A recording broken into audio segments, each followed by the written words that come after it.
This is the Darien Gap, one of the most dangerous and remote forests in the world, on the border between Colombia and Panama.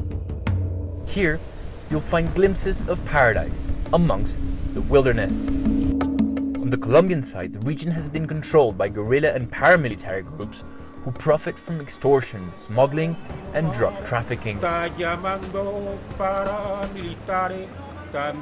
Recently, this border has seen another type of crisis.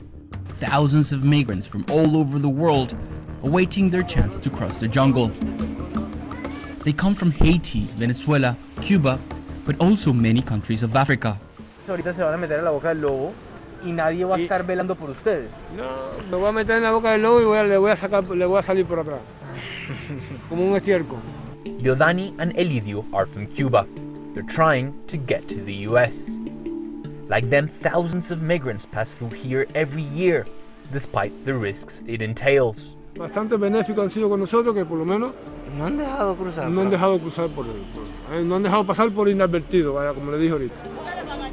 Unnoticed. That's how many of these migrants feel. It's impossible to know how many cross each year or how many die en route. Now, with the pandemic, the border between Colombia and Panama is closed. There's no sign of humanitarian or state organizations here, so the future of these people completely depends on those who can cash in by helping them cross illegally. For at least 15 years, migrants have been departing from this beach onto the Darien, where they cross the border to Panama. They don't have access to a room, to water, to a toilet here. People travel from all over South America to these two cities. From here, it's a 2 to 7 hour boat ride and then up to 20 days of trekking through dense jungle towards North America. So here at the other side of the Gulf is where the migrants start their journey onto the Darien. And they come in a tourist boat, which is the same that we came in, but they are charged 3 times the price. And then the police is there, and there are locals that host them through the jungle. In the jungle, they're led by coyotes like this man with the red cap. He's telling them when to start the journey. Ale, ale, ale. These two young men on motorbike shout at them to hurry up. And this is the last sort of piece of civilization that the migrants are going to see for at least a week. Now they're going to the Darien jungle.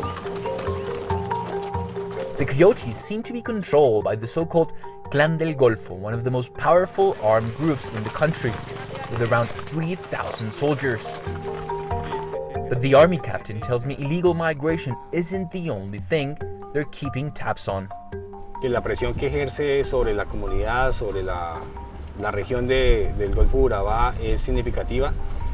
De alguna forma también controla las actividades que se desarrollan tanto comerciales legalmente como la ilegalidad, narcotráfico, contrabando, incluso, insisto, migración irregular. Just a few days before we met, they rescued a dinghy with people on board, including children. In cemeteries like this one, it is increasingly common to see graves of those who drowned while trying to cross the Darien. Realmente no me importa llegar a mi destino, ver a mi madre que tiene 85 años, está allí, está mejor que yo, sí, porque está con mi hermana allá, pero mi objetivo es ver a mi madre, llegar a mi madre. No. This journey can be deadly, but hundreds of people embark on it every day. They feel that the risk is worth it, if it means they might reach the US and start a new life.